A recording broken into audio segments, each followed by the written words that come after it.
So this is a quick introduction to one of our first podcasts for Pedibal, actually. So this is Patric, one of our Pedibal, long-term Pedibal customers, who's going to introduce you because he's doing a round-the-world trip in 80 weeks. So on Monday, the 17th of August, I will be at the Reform Club in London at 11 a.m, starting to go 6,600 miles to China in this bicycle. In the car, but I'm going to be using the bicycle every chance I get. And I love Pedibal. Fantastic. Okay, testing, 1, 2, 3. Everything's Have you all got right, me? Okay, this feels like Toast of London. Do you know that? Yes. Yeah. Cliff Fandando, or whatever your name is, can you hear me? Yes. I can't do his accent. That programme was so funny. Right, I'm ready. So yeah, let's start. Miles to start off. So,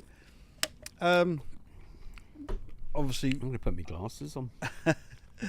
Patric. So you were obviously prior to this event, you are already a Pedibal customer. You have one of our Navigata CitEs from a while ago. So, and obviously you kindly approach us again to see if we can be part of your new venture.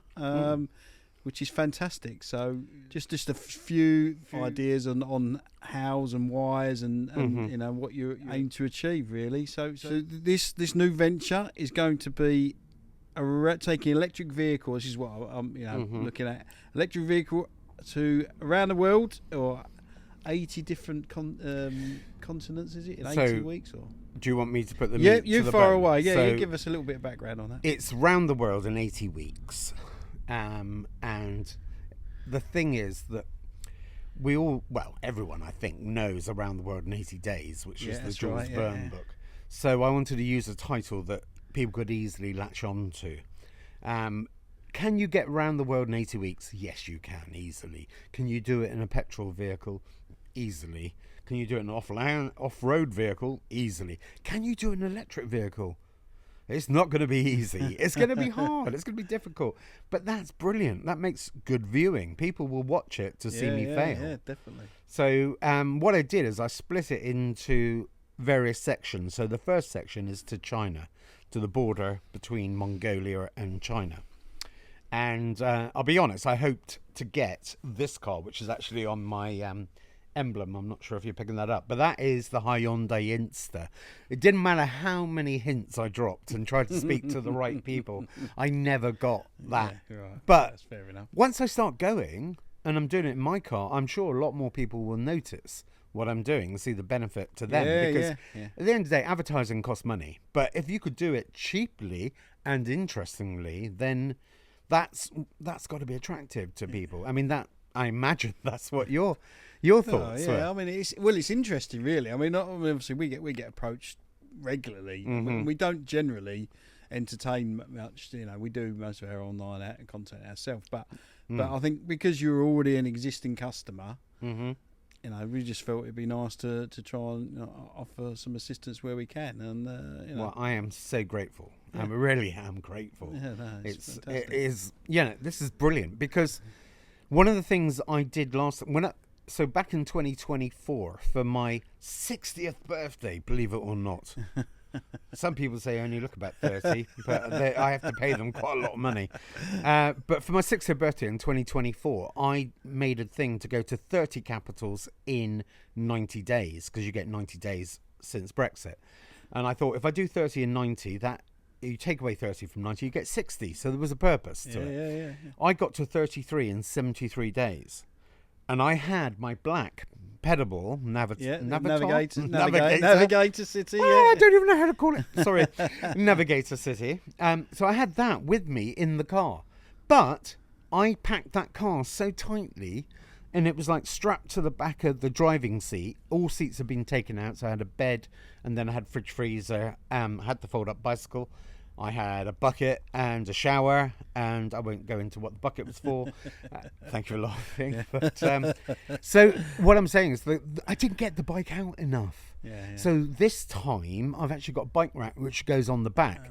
I've got no idea how to put it together. So maybe before I leave, if there's anyone that's free to help. I'm sure Martin might have a just have an I idea don't know how to put it on there. So what I'm going to do, the bike will be an advert as I go along. But I've also got one of those, for Europe, you have to have a sort of red and white stripy thing that's reflective. You're not allowed to have anything on the back without that.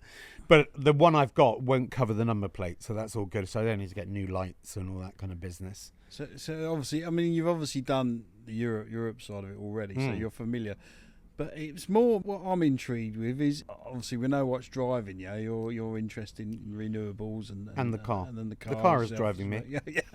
Well, sorry, you're driving the car technically, but it's not the driving you. I've got FSD like Tesla. I haven't really. Lane assist and cruise control. That's about as much as I'm allowed by VW. Sorry, you were going to say. But yeah, no, that's fine. That's fine. That's what I would like. But you were saying that instead of Europe, what's driving me to go to now take on this? What I see is a massive. It's the next challenge because getting around the world, and many people have done it.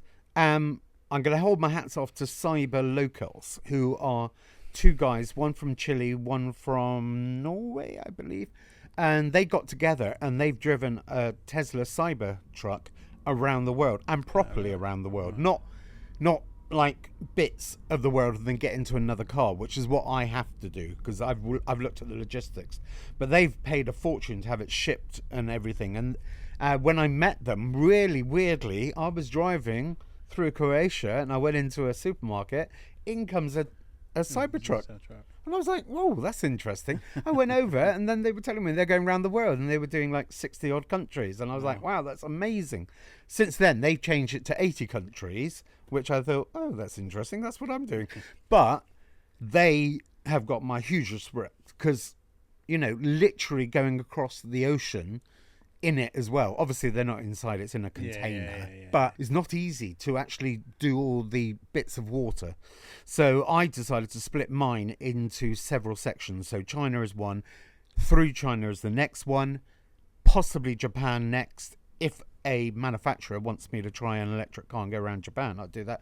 Australia, definitely. Then South America. Then South Africa, all the way up. But the thing is, you've got to be careful because you've got to do 30,000 kilometers to be in the record books with record set. You've got to do 30,000. And if you go up, that doesn't count. That's zero. So you've got to keep going in the same direction. So my total is 56,000 in 560 days. But I've got to make sure I hit those targets as well. So I have spoken to Corey at recordset.com. But I need to kind of push that a bit beyond as well, get them to... Were you aware of Lexie Limitless, what she did at all? No, to be honest with you, no. So with your Google searching, I thought you may have noticed right, it. No, so she has, at the moment, the record for driving around the world in an electric vehicle. She's the only one, I think, because Cyberlocos, I don't think, are quite finished. But she didn't do it solo. She had behind her mechanics, doctors... armed snipers, everything. You imagine. If you ever watched Top Gear or the Grand Tour, they're not on their own. There's like a million cars with them doing all the stuff and the filming. Exactly. So I'm trying to do it. You're doing it single-handedly. Absolutely solo. I'm doing the filming myself. I haven't got anything like this. This is amazing what you've got here. So I'm doing the filming myself. I'm doing the driving. I'm doing the navigating. I've got to be over there as well. And, what could possibly go wrong? Yeah, no, it's a massive undertaking, isn't it? But it's so I suppose in effect, obviously you've got your plans laid out to a certain degree, but there'll be an element of manoeuvrability within that, I'm sure. There has to be. Yeah, because you never know what's around the corner in something like this as well. For example, Azerbaijan is key to the first stage. So going through Europe is not a problem. I have had problems in the past because Romania and Bulgaria weren't in the Schengen area, so therefore their customs required a lot more, like paperwork that I didn't have. Right. So when I did it in 2024, I was going from Romania to Bulgaria, and they said, "Where's the original V5?" I said, "Well, I've got a copy." So no, we need the original. Oh wow. I had to have a friend fly. Well, she was going on holiday anyway, but she flew into Bulgaria to Sunny Beach. I then had to hitchhike 10 hours down there to pick up my V5 to go back again. Wow. But Azerbaijan, as I say, Baku, Formula One, they get all their cars in there, and I don't think they fly them all. I think a lot of those go via lorry. So they get across the border by the fact that the cars are inside a lorry. Yeah, so that's what I need. Being driven. So, Sorry? So it's not physically driven. It's... So commercial vehicles, as far as I'm aware, are allowed to go across the border, but personal cars aren't allowed across the border. Wow. So I need to find somebody who will put it on the back. Legally be able to put my car on the back of a thing and take it across the border. I mean, it's going to cost money, obviously, but that's what I need, and that might take a little while. And then there is the ferry from just near Baku across to the other side of the Caspian Sea as well. And also the Caspian Sea is bordered by Russia and Iran. So those are alternative routes I could do, but you're probably thinking, oh my gosh, we've just given them a bike. We don't want that bike to be destroyed. Well, yeah. And me. Yeah. It's obviously your personal welfare is key. But no, it's just, I'm in awe, to be honest with you. It's great. You've obviously got some funding on board already. Are you planning obviously to pick up additional funds on the way? To be honest with you, the funding I've got is me at the moment. So the first phase, I estimate £100 a day, 100 days. So that's that's £10,000. I have to check my maths. So I'm old. I have a pension. I don't have a lot in it, but I'm prepared to dip into my pension to fund the first phase. But I also will do, and other people have said they would help, set up a GoFundMe type arrangement. Yeah, no. See if anyone sees that, it's from our pages, fantastic. Yeah, go on. But also, I want to raise money for charity. Yeah. That's one of my driving things is, what's going to happen is my car, which is it's not old, but 2021 electric car. Newer cars coming out by the time I'm back in 2028 are all going to charge in 5 minutes. They're going to have this new architecture. Yeah. Nobody is going to want the old cars that take 6 hours. I have a lot of patience because the way I look at it, charge and sleep. Well, you can do it, multitask. I do, and I do things while I'm charging, and I like that. But I know that petrol people do not have that patience generally, so they want to charge straight away. So what are we going to do with these old cars? The last thing on earth I want to see is them crushed, because you could take out the batteries. That's a lot of effort though. Take out the batteries and then crush the rest. But my view is, and what I'm showing that I'm doing, I'm going to be camping in electric cars for 480 days at the 560. The rest I'll be in hotels thanks to lovely people who decide to sponsor a night in a hotel. But and that's purposely at 80, so once a week in a hotel, so I can have a proper shower and people don't avoid me. A little bit of luxury wouldn't be too untoward. People won't avoid me. Yeah. Actually, sorry to just go slightly off at a tangent there. One of the things, because I've now been to 46 of the 49 capitals of Europe, and one of the things in an electric car basically, so I haven't driven my car in every single one. Sometimes I've flown in, for example, Malta, Valletta, beautiful. Nicosia in Cyprus, Reykjavik in Iceland. All of those I've had to fly to hire an electric car. Most of the time I had a Tesla. But one thing I did in my last country, which was, I think, Armenia. So in Armenia, I basically booked into a hostel, which was £2 a night. But I walked into the dormitory and I walked straight out. I thought, no, I cannot do that. So I slept in the car, but I still used the showers, and I had electricity, and I theoretically could have charged the car as well. So I think that's what I'm going to do a lot, is just book hostels but not stay in them. And also you meet really interesting people. Because that's going to be part of the big part of the trip, isn't it? Well, really, meeting, and that comes back to my charity thing. So one of the charities I want to benefit from this is shelter. So I have a thing, and I want to basically turn old electric cars into homeless shelters. Because what do you have in that car? You have battery. So you've got heating, you've got ventilation, you've got power, you've got everything. You've got electric windows. You find me a house with electric windows and central locking, air conditioning. You can't find a house that has that. No, it's true. So this is a thing that's been built. Everyone goes, oh, they deal with them. You know, when people go on about electric cars, they go, oh, the batteries, they have to be replaced and all this stuff. No, they don't, because these will run forever. Because basically the thing about electric cars is you get a guarantee for the first 8 years, 100,000. If it goes below 70% state of charge, they will replace the battery.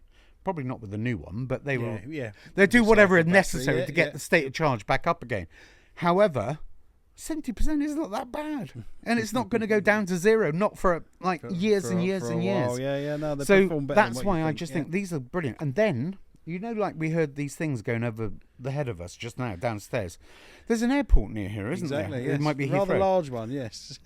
So my plan is basically to buy up a field with partners, buy up a field near an airport and actually put it into a car park, basically, but a hybrid car park, so that 20% of it is for homeless, and all of those cars will be fed from the solar panels above and then into the grid, and it will make money. 20% will be for people that, like Japan, they have these little pods you can stay. Yeah. Same thing. So you can design the interiors of these to be spectacular. I mean, I love all your lighting here. Just think of the sort of things you could do inside. I mean, I've got to take my seats out. Once you take the seats out, you've got this huge, great space, and you've still got things like, you've got all sorts. Anyway. No. And then, finally, the last 60% is the piece de la resistance. You can edit this if you need to, because I'm going on. But the last bit is basically anyone with an electric car is going on a plane, park your car underneath our solar panels. We will plug it into our system.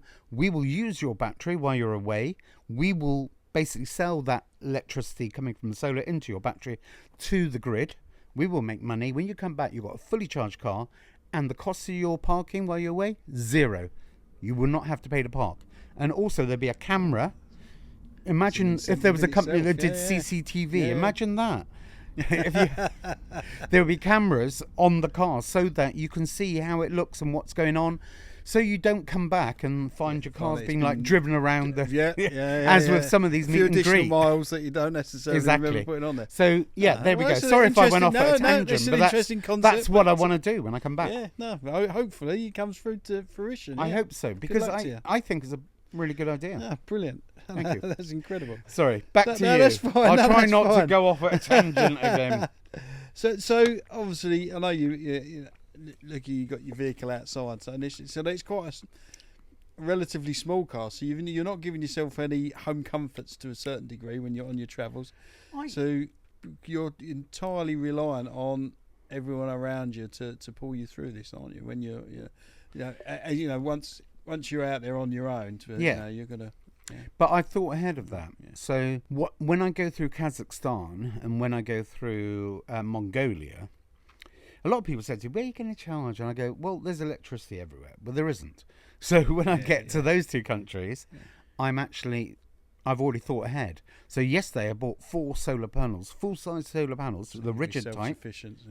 So they're 400 watts each. So that in total is 1.6. You won't get 1.6, but let's say I get 1.2 out of that.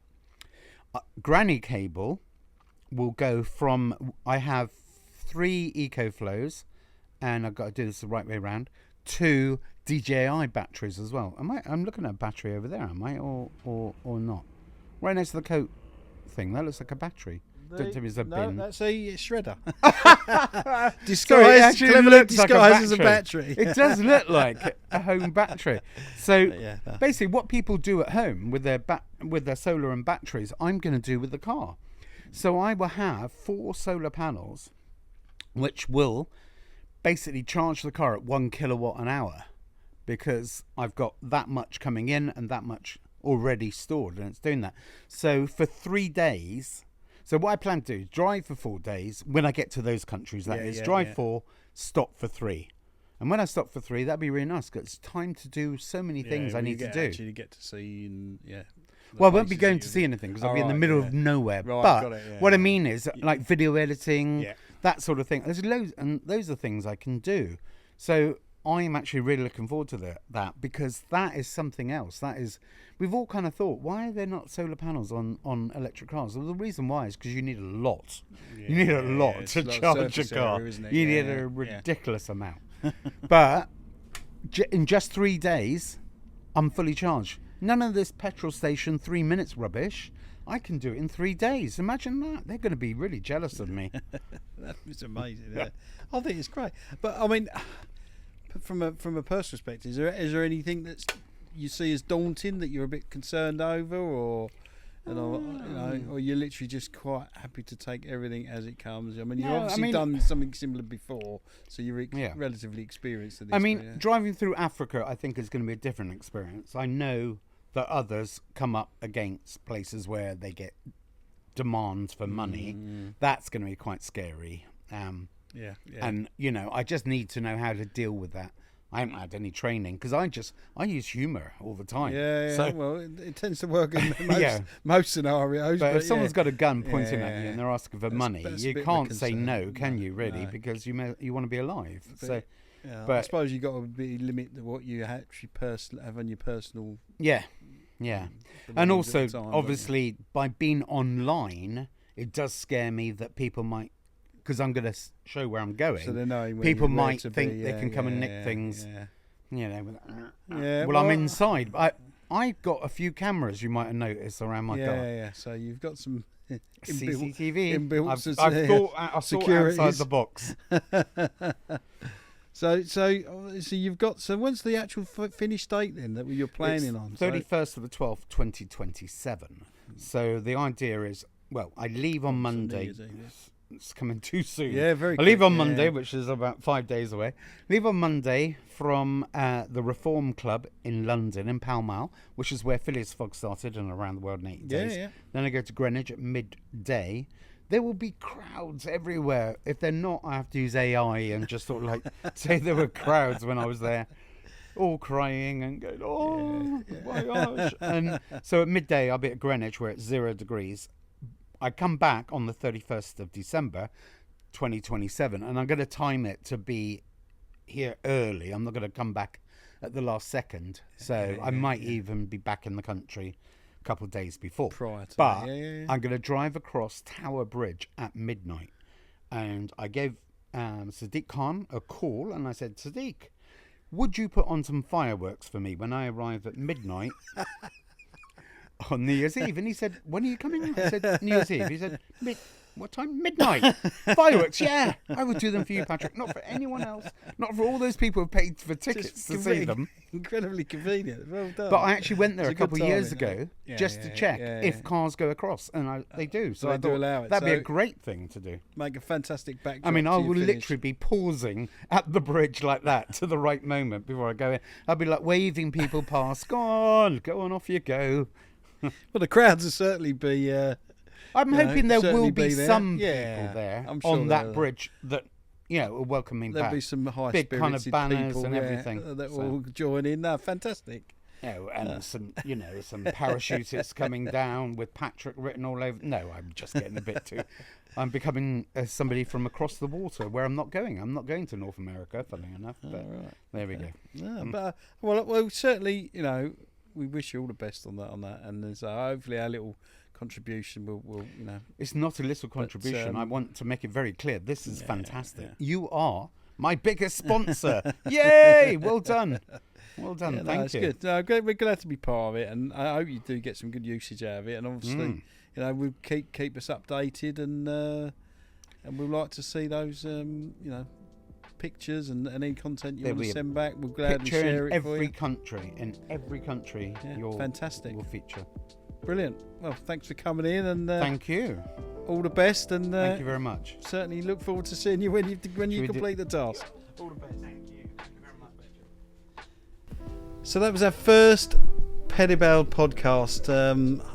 be interesting to see what you think in the comments, if it was worthwhile, if you think something we could do more going forward. But initially, we just thought we'd follow up on our long-term customer Patric and his new venture of this Round the World Challenge. So be interesting to see what the updates are. Follow us, and any comments, please let us know.